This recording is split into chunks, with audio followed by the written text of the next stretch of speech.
Okay, thanks. This is the sales cycle, and this is what my giveaway is. Actually, what I thought I'd do is talk to you a little bit about a little more tactical, what is the sales cycle and how to best define it so that you're not reinventing it every time you enter an engagement. The three parts of that are identifying the types of sales that you get involved in, understand your overall acquisition cycle, which can include SEO and some of the other things that we've been talking about, and then also create a specific process that will lead you, gives you a pathway to follow. You have to understand, typically we can boil things down into two kinds of sales. There's transactional and there's consultative. Transactional is very much activity-based, it's usually quick, it's matching to a specific product. Consultative is much more of I have to sit down, I have to understand your need, and I have to have some domain experience and be fairly intelligent to relate with you to be able to get you to buy something. That has a big impact on the steps you need to take to actually close a deal, as well as the kind of salespeople you're going to need to be successful.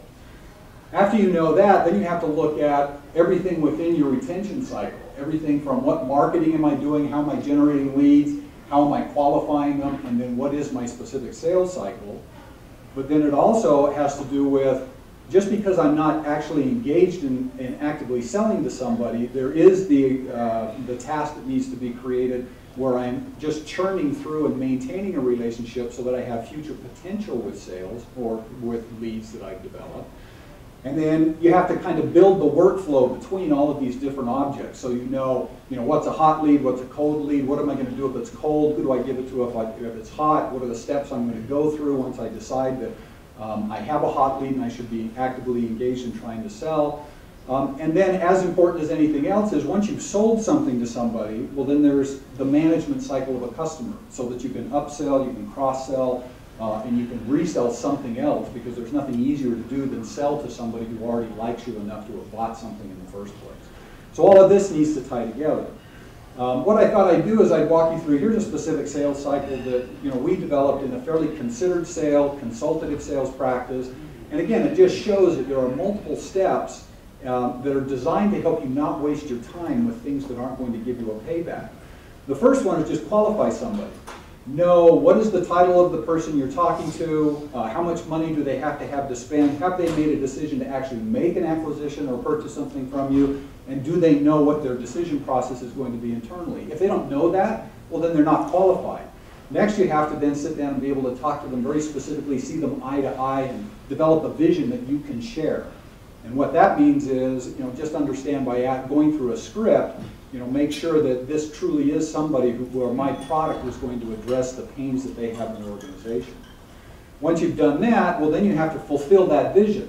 So very specifically be able to show them how, okay, you identified a pain, let me show you in the way of a demo or some other kind of a meeting or online engagement where I can take you through the steps where you can see where you reside and what needs to be done next and how I solve the problem. A key thing which a lot of times are avoided by salespeople, especially junior salespeople, are getting access to what's called power, which is usually the decision maker. And the reason why you want that is because ultimately at the end of the day, you want to be able to know that that person is somebody that gets involved who can help make the decision, and you know a decision is going to be made. And then you build a value justification, which is your classic, it's your ROI. Because at the end of the day, nobody spends money unless they're going to save money. And so, have a method of being able to show that return on investment. Sometimes in a lot of products that you get involved in, you need to do an on-site visioning. You try and avoid this because a lot of times this just elongates the cycle, but don't do things for free. You try and charge for this, and you try and, again, engage with a team and a group of people to make a decision. Something a lot of times is forgot too, if there's a contract involved, give it to people early, lay out the terms, and get the pricing up front. Because you don't want to go through all this effort and spend all this time and money and then get hung up for literally days, weeks, or even months just on legalese or terms and conditions. And then the final thing is know how you're going to start a project. There's nothing worse than actually selling something but then not being able to get engaged with the customer, because those first 30 days is when you've got the greatest likelihood that you're going to lose the deal that you worked so hard to get. Then there's this aspect of, a lot of times in a sales cycle, you can use technology to help you. CRM versus CFA, customer relationship management, which is this all-encompassing term, versus are you just interested in Salesforce automation? And what I've been talking about specifically are mostly Salesforce automation kinds of things, and that just has to do with creating and managing an opportunity to closure.